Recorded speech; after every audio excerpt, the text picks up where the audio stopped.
Today, I am going to react to a tried and refused video. It's called 7 Bizarre Bollywood Stereotypes I Just Don't Understand. On the thumbnail, it had white obsession. I don't understand either. But anyway, I was going to watch this video on my own, but I thought, hey, why not react to it? And play. Dun, dun, dun, dun, dun.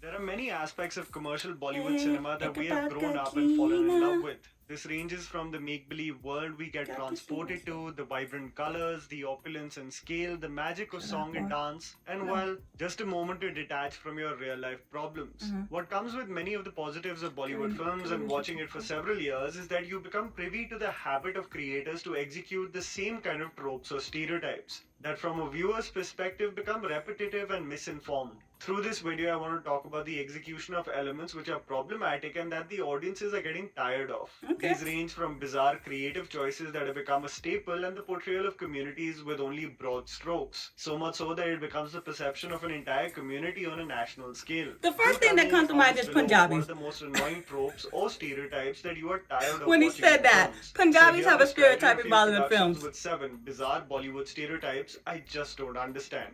The item song trope. One of the funniest features of commercial Hindi cinema has become the item song sequence. The definition of these musical numbers has changed over the years, as at one point of time it was just hordes of men surrounding the woman, lusting for her, ogling at her like she was an object. I mean, the name itself has item in it, but it has definitely transitioned to become just performance pieces. I have to say though, it's not entirely changed. This transition is still blurry territory. I remember the time they were so popular that people went for Tees Maar Khan just to watch Sheila Ki Jawani and left. While Nora Fatehi has basically ruled this niche in Bollywood in the last few years, as she justifiably kills it every time with her dance moves, nobody is debating about that. But the hilarious part that I'm mentioning is the way creators integrate the item They don't song even in try. the story. And I They would don't best try. describe it as the hero dhoonde or ladki nache moment. Walking around the club. These songs are often filler pieces for the marketing team of the film. So they have to somehow justify it in the story. So why not make the hero aimlessly look around a bar while a heroine dances her ass off?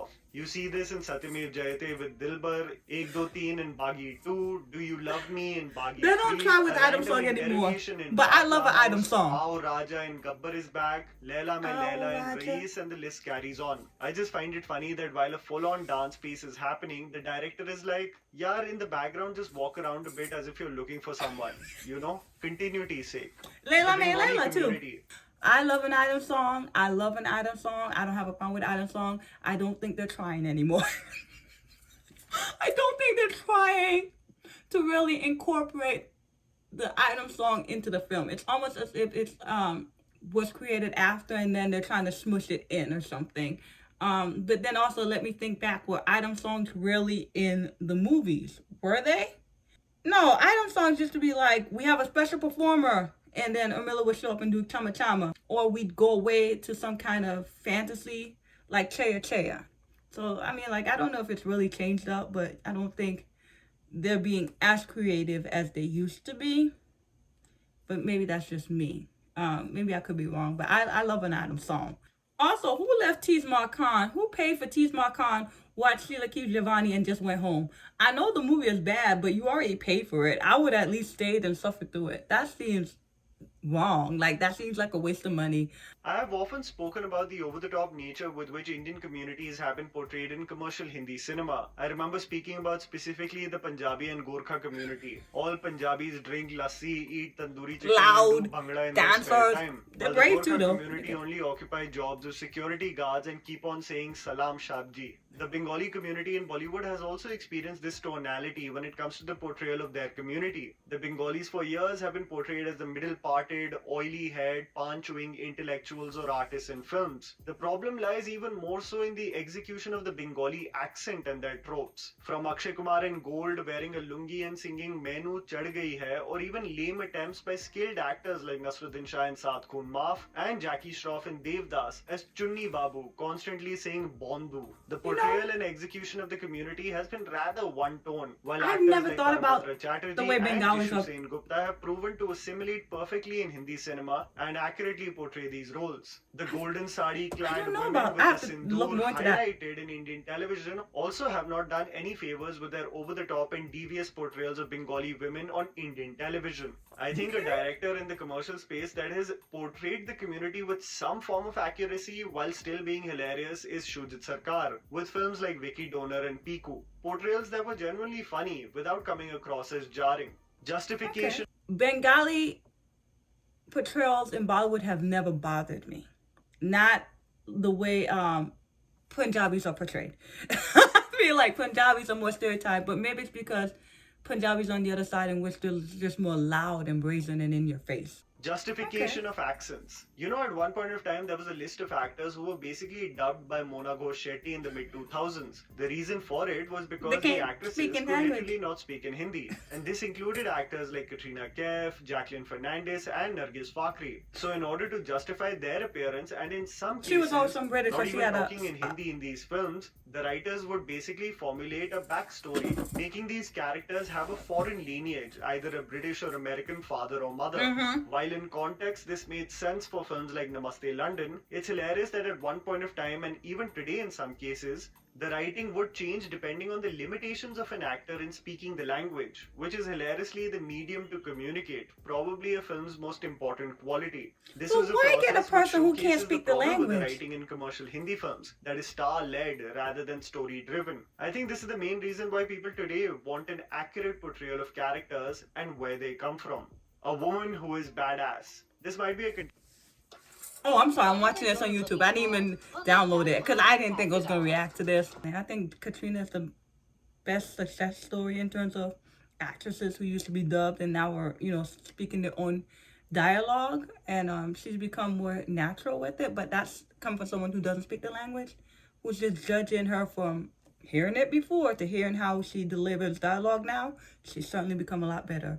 I'm just saying, though, if you're in the Bollywood, the Hindi film industry, and you don't speak Hindi, and you're starring in a film, I don't understand that. You should at least start off with supporting roles, small roles, get better with your acting, and then star in films once you have kind of mastered the language. But maybe that sounds crazy. Why not just hire an actress who doesn't speak the language or the film industry she's in? That goes for Amy Jackson, too. I still don't understand that. Is Amy Jackson speaking her lines now, or is she still being dubbed? Anyway, off topic. A woman who is badass. This might be a contentious perspective, but here goes nothing. Have you guys seen the history of any women-led films in which the characters break social norms and express and persevere from the sexist confines of society? That the women have to be portrayed in the exterior as drinking or smoking. Yes. As if their actions are not enough to convey their Yes. admirable mindset. So the cigarette or drink in a character's hand somehow convey that. Smoking as a tool to look cool has been a constant in films, and I understand that years of portrayals of docile female characters has led for some creators to look for such a drastic shift in order to make a point. But I genuinely feel it's an extremely generic creative tool, utilized in order to portray an independent and badass female character. That's the perfect example right there, too. Symbolism of empowerment. Especially when I see the last scene of Lipstick Under My Burqa. Let me know You what understand think what in the I was comments thinking, below, 'cause I whether didn't I'm like that either. exaggerating or you have noticed the same. The Goan. History has showcased And I really should stop pausing because I'm going to have to sync all this. I just like that last scene in Lipstick on My Burqa because it's a scene in which she's like, come on, have a cigarette. So it's like they're saying you're your own person, but then there's kind of peer pressuring her to smoke. So I didn't like that. It's like you're not your own person if you're still having someone tell you what to do. Even in terms of that, those songs in which the girl lets loose, she was really kind of shy and timid and more conservative, and then she wants to show that she can have fun and let loose, and what she do, get drunk in the club, and then there's the dance number. I dislike that. Why do you have to get drunk to have a good time? Why not just have a good time? So because then it's almost like saying that's not really you, that's the alcohol, dancing and partying and talking. So, I don't know. That's always, one of my little pet peeves. But I'm wondering if I see that as much as I used to. But, in Kaho Naho, shoot, we got to take off some clothes to prove that we can have a good time, too. That's always a thing. They always have to, change up their whole dress to show that they can have fun and they're their own woman and they're kind of bad. The Goan. History Goa has showcased Goans as liberated and free both from within as Goa well as outside. has Sadly, the the case is also true that it religious sticks to the tropes of what our idea of every and the Goan is. I Exceptions, of like the course, exist free with films free like going. Bhumika and Trikal. Wait, I'm sorry, but I'm the talking. stereotypes are glaring. Bhumika. I watched Bhumika this year or last year. And Chakal, I can't remember if I've seen Chakal. Anyway, I'm going to go back because I was talking. But when I think of Goa, again, there could be stereotypes. This is what I learned from Bollywood. Goa has two things. One, it has this religious aspect. That's when I discovered that. I mean, I know they are, but Catholicism in India, you never really think about Catholicism. I know they're Christians in India, but when I think of Goa, I think of Christianity. You have that. You have the Portuguese influence, the kind of Spanish influence, which is really unique and interesting about Goa.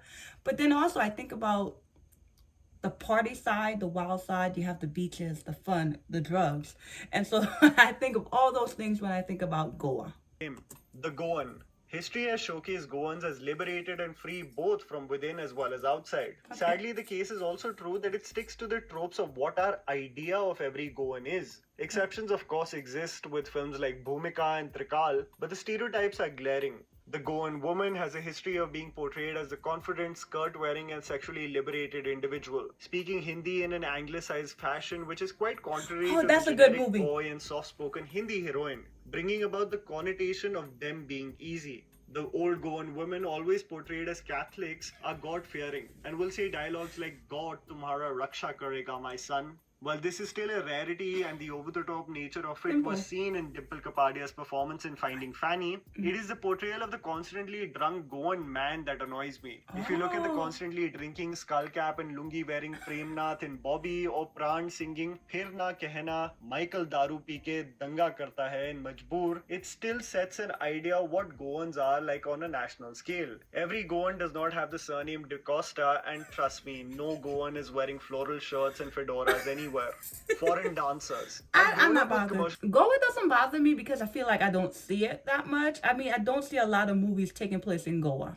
I could probably name 5. I bet you I've seen more than 5, but I don't know. I feel like Goa gets a good look, but then they also get like a, but a good look. Goa looks gorgeous. If I ever wanted to go to India, I think I would have to go to Goa. Goa looks like the vacation destination. Goa always looks great. And I feel like a lot of people in Bollywood films go to Goa for vacation. Bollywood cinema and have been obsessed with our format of songs and dance. While growing up and watching cinema through the 2000s, I found the combination of the actors and the Indian background dancers to synchronize and work perfectly. Suddenly, there was a shift which we all saw in commercial Telugu cinema as well, Yes! where only foreign female background dancers could be seen. While you put things into context for songs like Desi Girl or Chamak Challo or Yes. Trenu Leke or even You Are My Sonia, where the songs are 'Cause being they're not in performed India. in foreign locations. Yes. After a point of time though, that logic also went out of the window, where context didn't matter. But the background dancers had to be white and not from an Indian nationality. While the most soulful movie albums have an absence of songs with choreography with background dancers, this transition of OTT content and films straying away from song and dance has not only affected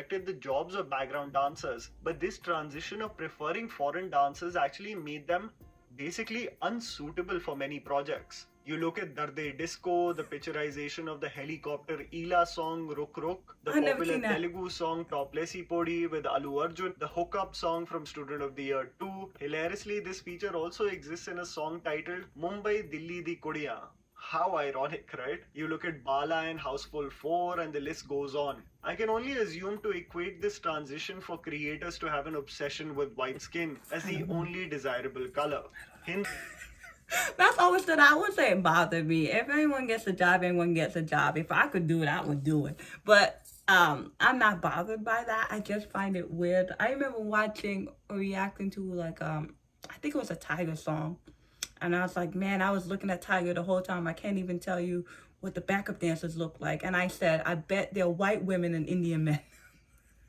And there were white women and Indian men. The only Indian girl in the video was the girl who was actually in the movie. She was in the cast. I just don't get it sometimes. Like you're in an Indian setting, right? And it's a whole bunch of white women in the back. I don't understand. And so sometimes I think it is strange. I wouldn't say like, hey, get rid of them or anything like that. I just think it's kind of strange. Especially some songs I think would look better with a full Indian group of dancers. Or sometimes I think choreography might be better with Indian dancers because sometimes, I mean, depending on your... You could be a dancer, don't get me wrong. But you ever watch like So You Think Can Dance and they're doing an Indian dance? They don't dance like Indians, even though they do dance very well in professional dance like. But it doesn't portray the way an Indian would do the same choreography. So sometimes I even think choreography could be done better if they actually got Indian women. I don't know if I have a problem with it, but it definitely stands out to me. Have an obsession with white It's even skin on award as the shows too, only but desirable color. award Hindu shows also Godman as the villain. Okay, different just straight places. up now, it's just become a trope that if in a film or a series I see a Hindu godman being portrayed behind closed doors, something shady is happening or he is simply the antagonist. I mean, I understand that it is only an exaggerated vision from what is happening in real life, but with the consistency of portrayals from the second season of Sacred Games, the MX Player series Ashram, Mahesh Bhatt's debacle Sadak 2, Amol Gupte's portrayal in Singham 2, the Sony Live series Maharani, and A Simple Murder, all of these shows and films showcase their Hindu godman as devious conman, and I think it has run its course of taking it to the point of complete exhaustion. And that was the video, guys. Write down in the comments below whether you feel the same and whether you have some video ideas for our channel. Please don't forget to follow me on Instagram. The handle's right in front of you. Follow me at JammyPants4. Also, please support us by smashing the like button and subscribing to our channel for weekly content ahead. Thank you for watching. You're welcome. The last one, I don't think I'm bothered. I think it just depends on the portrayal. Some of them come off really shallow and caricaturish, and so they're not good portrayals. I mean, yeah, it can sometimes be expected, but believe me, I feel like there are a lot of villains which come off expected, such as like a police officer is the bad guy. Politicians, I think that's even worse. A politician being the villain, I think that more bothers me than a religious person, because I feel like I see a lot more politicians turning out to be villains than religious men. Yeah, I really like this video. I agree with a lot of it. I understand some of it. I don't really agree, but I understand why it could annoy you. And then some things I'm not sure about, like the Bengalis, the way Bengalis are portrayed. I'd have to look into it. I have to think about it. But yeah, that'll definitely open my eyes. Next time I see a Bengali in a film, I'll be looking. And also, even the way he said accents, I don't know accents. I can't tell you anybody's accent in any movie. So I can't tell you if an accent is good or bad. I can just kind of say that doesn't sound natural or realistic. More that realm.